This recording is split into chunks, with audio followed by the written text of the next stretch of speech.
dans l'une des universités les plus prestigieuses au monde. Pour dire vrai, je n'ai jamais eu de diplôme universitaire. Et aujourd'hui, c'est la première fois de ma vie que j'ai réussi à m'approcher autant d'une remise de diplôme. Bonjour les amis, j'espère que vous allez bien, que vous avez la méga pêche. Vous êtes dans votre nouvelle vidéo, ici c'est Kola Division. On parle d'entrepreneuriat, de motivation, de réussite et d'échec aussi, car ça fait partie du processus pour pouvoir mieux réussir dans la vie. Aujourd'hui, on va parler d'une célèbre ou bien le fondateur d'Apple du nom de Steve Jobs qui a changé et qui a révolutionné le monde à travers iPhone, Macintosh, iPad, MacBook, etc. Il a révolutionné le monde entier avec ses portables et ses ordinateurs aussi. Aujourd'hui, il va vous parler de son parcours, car il a eu beaucoup d'échecs. Et vous savez qu'aussi Steve Jobs a été adopté par des Américains aussi, car son père était un musulman et sa mère était chrétienne et américaine aussi. Aujourd'hui, on va parler de son parcours qui est vraiment brillant. À l'âge de 12 ans, il a commencé à créer des choses et a commencé à vendre des portables que vous pouvez appeler sans avoir de crédit, ce qui a révolutionné le monde entier. Aujourd'hui, il fait un discours dans une université pour expliquer son parcours à travers les étudiants, juste pour leur montrer que vous pouvez réussir sans aller à l'école. Car l'école aussi a des failles et vous le savez très bien. Lui-même, il s'explique ça aux étudiants. Pour lui, l'école ne lui a servi à rien car il avait des rêves qu'il voulait mettre en place. C'est pour cela qu'il a arrêté l'université et commencé Apple avec son ami du nom de Steve Wozniak. Ils ont commencé ça dans un garage. Ils ont commencé à créer des machines et entre autres commencé à vendre. Alors, si vous êtes nouveau ou nouvelle dans cette chaîne, je vous souhaite de vous abonner et activer la cloche de notification pour ne rien rater de nos vidéos. Sur ce, je vous souhaite bon visionnage et à très bientôt.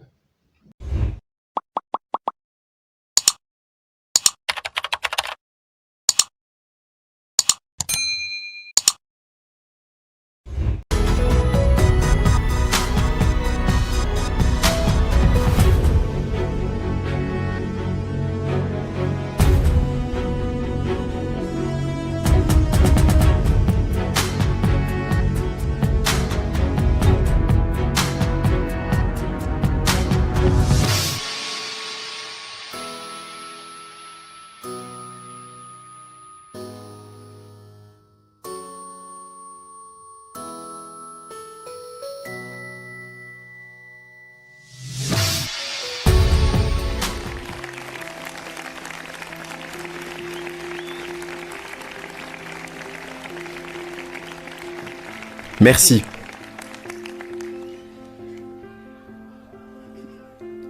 C'est un honneur pour moi d'être parmi vous aujourd'hui pour votre remise de diplôme dans l'une des universités les plus prestigieuses au monde. Pour dire vrai, je n'ai jamais eu de diplôme universitaire. Et aujourd'hui, c'est la première fois de ma vie que j'ai réussi à m'approcher autant d'une remise de diplôme. Aujourd'hui, je veux vous faire partager 3 histoires qui ont marqué ma vie. Rien d'extraordinaire, juste 3 histoires. La première histoire est de faire les liens entre les événements. J'ai abandonné mes études au Reed College au bout des 3 premiers mois. Mais j'y suis resté en tant qu'auditeur libre pendant 18 mois avant d'abandonner définitivement. Donc pourquoi ai-je abandonné? Cela a commencé bien avant ma naissance. Ma mère biologique était une jeune étudiante célibataire et elle décida de me faire adopter. Elle tenait vraiment à ce que je sois adopté par des personnes diplômées. Donc elle avait tout planifié pour que je sois adopté dès ma naissance par un avocat et son épouse. Sauf que lorsque je suis sorti, ils décidèrent à la dernière minute qu'ils préféraient avoir une fille. Ainsi, les parents qui m'ont adopté reçurent un coup de téléphone au milieu de la nuit leur demandant « Nous avons un petit garçon qui n'était pas prévu, le voulez-vous » Ils répondirent « Bien sûr ». Ma mère biologique découvrit par la suite que ma mère adoptive n'avait jamais eu le moindre diplôme universitaire, que mon père n'avait jamais terminé ses études secondaires, elle refusa de signer les documents d'adoption. Et ne s'y résolut que quelques mois plus tard, quand mes parents lui promirent que j'irais tout de même à l'université. Ce fut le commencement de ma vie. Et 17 ans plus tard, j'entrais effectivement à l'université. Mais j'avais naïvement choisi une université presque aussi chère que Stanford. Et toutes les économies de mes parents servirent à payer mes frais de scolarité. Au bout de 6 mois, je n'en voyais toujours pas l'intérêt. Je n'avais aucune idée de ce que je voulais faire de ma vie et je ne voyais pas comment l'université pouvait m'aider à le découvrir. Et j'étais là en train de dépenser tout cet argent que mes parents avaient épargné toute leur vie. Je décidai donc d'abandonner, avec la conviction que tout marcherait. C'était plutôt effrayant, mais rétrospectivement, c'est l'une des meilleures décisions que j'ai prises. À la minute où j'ai renoncé, j'abandonnais les matières obligatoires qui ne m'intéressaient pas et commençais à me focaliser sur celles qui semblaient être bien plus intéressantes. Tout n'était pas rose, bien sûr. Je n'avais pas de chambre d'étudiant, donc je dormais au sol chez mes amis. Je ramassais des bouteilles de coca pour récupérer les cautions de 5 centimes pour m'acheter à manger, pour m'offrir un bon repas au temple de Hare Krishna. J'adorais ça. Et ce que je découvris alors, guidé par ma curiosité et mon intuition, se révéla inestimable à l'avenir. Laissez-moi vous donner un exemple. Le Reed College, à l'époque, dispensait probablement le meilleur cours de calligraphie de tout le pays. À travers tout le campus, chaque affiche, chaque étiquette sur chaque tiroir était parfaitement calligraphiée.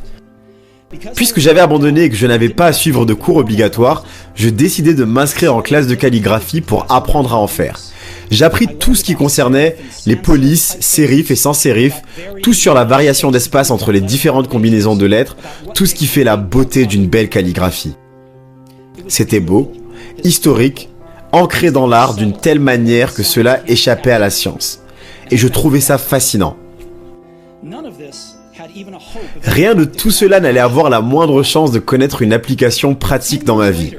Mais 10 ans plus tard, lorsque nous concevions le premier ordinateur Macintosh, tout cela me revint. Et nous l'avons incorporé entièrement dans le Mac. C'était le premier ordinateur doté d'une typographie élégante. Si je n'avais pas suivi ce cours à l'université, le Mac n'aurait jamais possédé une telle variété de polices de caractères ni ses espacements proportionnels. Et comme Windows a juste copié le Mac, il est probable qu'aucun ordinateur personnel n'en aurait disposé.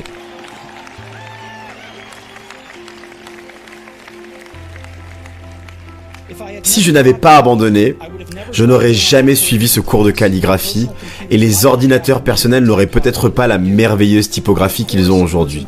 Bien entendu, il était impossible de prévoir les répercussions quand j'étais à l'université, mais c'est devenu très clair en regardant rétrospectivement 10 ans plus tard. Encore une fois, vous ne pouvez pas prévoir l'incidence qu'auront certains événements dans le futur, vous pouvez uniquement le faire rétrospectivement. Vous devez croire que ces événements, en quelque sorte, vous connectent au futur. Vous devez croire en quelque chose, Dieu, la destinée, la vie, le karma, peu importe. Parce que croire que ces événements sont au final liés, vous donnera l'assurance nécessaire pour suivre votre cœur. Même si cela vous écarte du chemin tout tracé, c'est ce qui fait toute la différence. Ma seconde histoire parle d'amour et de perte. J'ai été chanceux. J'ai trouvé très tôt ce que j'aime faire. Woz et moi avons créé Apple dans le garage de mes parents lorsque j'avais 20 ans. On travailla dur. Et en 10 ans, Apple passa de juste nous deux dans un garage à une entreprise pesant 2 milliards de dollars avec plus de 4000 employés. Nous venions tout juste de lancer notre plus belle création un an plus tôt, le Macintosh, et je venais d'avoir 30 ans. Et puis j'ai été viré. Comment peux-tu te faire virer d'une entreprise que tu as créée? Eh bien, comme Apple grandissait, nous avons engagé quelqu'un qui me semblait très compétent pour diriger l'entreprise avec moi. Pendant la première année, tout se passa bien, puis nos visions du futur ont divergé. Et finalement, nous nous sommes brouillés. Et quand cela arriva, le conseil d'administration se rangea de son côté. Et ainsi, à 30 ans, je me retrouvais à la porte, et de manière très exposée. La chose sur laquelle je m'étais focalisé toute ma vie était partie. J'étais dévasté. Je restais plusieurs mois sans savoir quoi faire. J'avais l'impression d'avoir trahi la génération précédente d'entrepreneurs. Comme si j'avais lâché le témoin au moment où on me le passait. J'ai rencontré David Packard et Bob Noyce, tentant de demander pardon pour avoir tout gâché si salement. C'était un échec public et je songeais même à fuir la Silicon Valley. Mais peu à peu, je commençais à comprendre une chose. J'aimais toujours ce que je faisais. La tournure des événements chez Apple n'y changeait strictement rien. J'ai été rejeté, mais j'étais toujours amoureux. Ainsi, je décidai de repartir de zéro.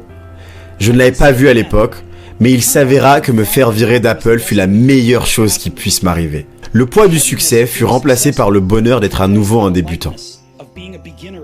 Moins sûr de tout, une liberté grâce à laquelle je connus l'une des périodes les plus créatives de ma vie. Durant les 5 années suivantes, j'ai créé une entreprise prénommée Next, une autre nommée Pixar, et je suis tombé amoureux d'une femme incroyable qui est devenue ma femme. Pixar, qui allait bientôt créer le premier film d'animation au monde réalisé sur ordinateur, Toy Story, est aujourd'hui le numéro 1 mondial des studios d'animation.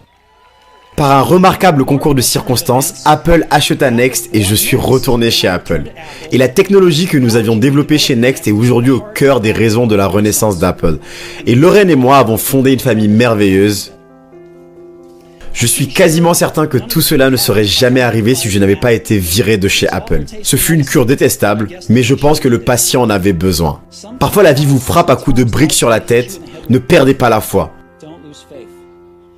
Je suis convaincu que la seule chose qui me faisait avancer, c'est que j'aimais ce que je faisais. Et c'est tout autant applicable à vos vies professionnelles qu'amoureuses. Votre travail va remplir une part importante de votre vie. Et la seule façon de faire du bon travail, c'est de croire que ce que vous faites est du bon travail. Et la seule voie pour y parvenir, c'est d'aimer ce que vous faites. Si vous ne l'avez pas encore trouvé, continuez de chercher et ne baissez pas les bras. C'est comme en amour, vous saurez lorsque vous l'aurez trouvé. Et comme dans toute bonne relation, les choses ne font que s'améliorer au fil du temps. Donc continuez de chercher, ne baissez pas les bras.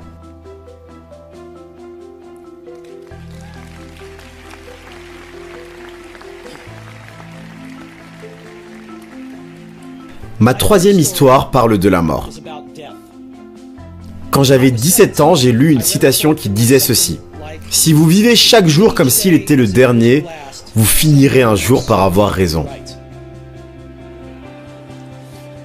Elle est restée gravée en moi. Et depuis, pendant les 33 dernières années, je me suis regardé dans la glace le matin en me demandant si aujourd'hui était le dernier jour de ma vie, est-ce que j'aimerais faire ce que je suis sur le point de faire aujourd'hui? Et si la réponse est non pendant plusieurs jours d'affilée, je savais que je devais changer quelque chose. Gardez en tête que nous serons tous morts bientôt. C'est ce que j'ai découvert de plus efficace pour m'aider à prendre des décisions importantes. Parce que quasiment tout ce que l'on attend de l'extérieur, nos fiertés, nos peurs de l'échec, ces choses s'effacent devant la mort, ne laissant que ce qui est véritablement important. Se souvenir que la mort est inévitable est la meilleure façon d'éviter le piège qui consiste à croire que l'on a quelque chose à perdre. Vous êtes déjà nu. Il n'y a aucune raison de ne pas suivre son cœur. Il y a à peu près un an, on m'a diagnostiqué un cancer. J'ai fait un scanner à 7h30 du matin qui révéla clairement une tumeur du pancréas. Je ne savais même pas ce qu'était un pancréas. Les docteurs m'annoncèrent que c'était très certainement un type de cancer qui est incurable et que je ne devais pas m'attendre à vivre plus de 3 voire 6 mois. Mon docteur me conseilla de rentrer chez moi et de mettre mes affaires en ordre, ce qui signifie en langage de docteur, préparez-vous à mourir. Essayez de dire à ces enfants tout ce que vous pensiez avoir 10 ans pour leur dire, juste en l'espace de quelques mois. Ce qui signifie de faire en sorte que tout soit bouclé, de faciliter le plus possible les choses pour votre famille, ce qui signifie faire ses adieux. J'ai vécu avec ce diagnostic pendant toute la journée. Plus tard ce soir-là, on m'a fait une biopsie où ils m'ont rentré un endoscope dans la gorge en passant par l'estomac et l'intestin. Ils m'ont planté une aiguille dans le pancréas et ont prélevé quelques cellules de ma tumeur. J'étais sous sédatif, mais ma femme qui était là m'a dit que lorsqu'ils ont vu les cellules sous le microscope, les docteurs se mirent à pleurer. Car il s'avérait que j'avais une forme très rare de cancer du pancréas, curable par chirurgie. J'ai été opéré et je vais bien maintenant.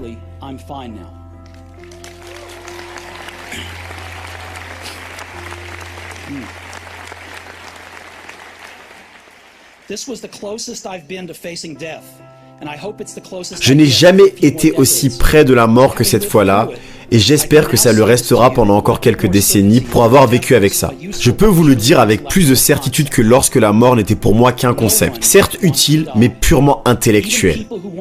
Personne ne veut mourir. Même les gens qui veulent aller au paradis ne veulent pas mourir pour y accéder. Et maintenant, la mort est notre destination commune à tous. Personne n'y a jamais échappé. Et c'est bien ainsi. Car la mort est très probablement la plus belle invention de la vie. C'est le facteur de changement de la vie. Elle nous débarrasse de l'ancien pour faire place au nouveau.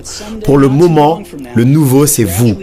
Mais un jour pas si éloigné d'aujourd'hui, vous deviendrez progressivement l'ancien et on se débarrassera de vous. Désolé de tenir des propos si dramatiques, mais c'est la vérité. Votre temps est limité. Ne le gâchez donc pas en menant une existence qui n'est pas la vôtre. Ne soyez pas prisonnier des dogmes, qui n'est rien d'autre que de vivre selon les conclusions de la réflexion d'autres personnes. Ne laissez pas le bruit des opinions des autres étouffer votre voix intérieure. Et le plus important, ayez le courage de suivre votre cœur et votre intuition. D'une manière ou d'une autre, ils savent ce que vous voulez vraiment devenir. Tout le reste est secondaire.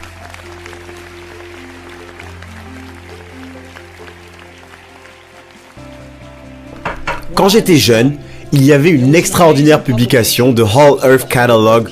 C'était l'une des bibles de ma génération. Elle avait été fondée par un certain Stewart Brand, non loin d'ici, à Menlo Park. Il lui avait donné vie avec sa touche poétique. C'était à la fin des années 1960, avant les ordinateurs personnels et les publications assistées. Donc tout était entièrement réalisé avec des machines à écrire, des ciseaux et des appareils photo Polaroid. C'était une sorte de Google en livre de poche, 35 ans avant la création de Google. C'était idéaliste, débordant de conseils soignés et d'idées géniales.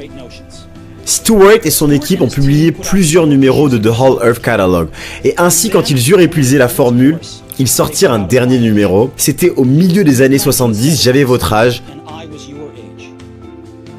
La quatrième de couverture montrait la photo de route d'une campagne prise au petit matin. Le genre de route sur laquelle vous pourriez faire de l'autostop si vous aviez l'esprit d'aventure. Dessous on lisait « Stay hungry, stay foolish ». Soyez insatiable, soyez fou. C'était leur message d'adieu puisqu'ils s'arrêtaient là. Soyez insatiable, soyez fou. C'est ce que j'ai toujours souhaité pour moi-même. Et aujourd'hui, j'espère que vous avez appris énormément de choses. Le discours était vraiment très motivant. Moi-même, quand je regarde la vidéo, même je me sens tellement ébloui et je me dis que tout est possible dans la vie. Il faut juste avoir l'espoir et les rêves et avoir la capacité, la persévérance et arrêter la procrastination, le fait de tout remettre les choses à demain, c'est pas du tout bon. Commencez aujourd'hui, car pour la première fois, vous n'allez pas avoir les bonnes idées. Vos premières idées ne seront pas bonnes. Vos premiers clients, vos premiers ventes aussi ne seront pas bonnes. Alors, commencez dès aujourd'hui et faites des sacrifices et apprendre sur ce que vous faites en premier lieu pour pouvoir aller de l'avant. Car pour la première fois, ça ne sera pas bon. Mais au fur et à mesure, avec le processus, vous allez commencer à vous améliorer, car le processus est plus important que les résultats, car vous apprenez de vos échecs pour pouvoir mieux aller de l'avant. Steve Jobs est vraiment quelqu'un qui a révolutionné le monde entier et malheureusement il est mort à cause d'un cancer du pancréas. Il est mort à cause d'un cancer du pancréas et ce qui a fait et ce qui lui a ôté la vie, ben, on le souhaite tout le meilleur là où il est. Alors, si vous êtes nouveau ou nouvelle dans cette chaîne, je vous répète encore de vous abonner, activer la cloche de notification pour ne rien rater de nos vidéos. Sur ce, à très bientôt.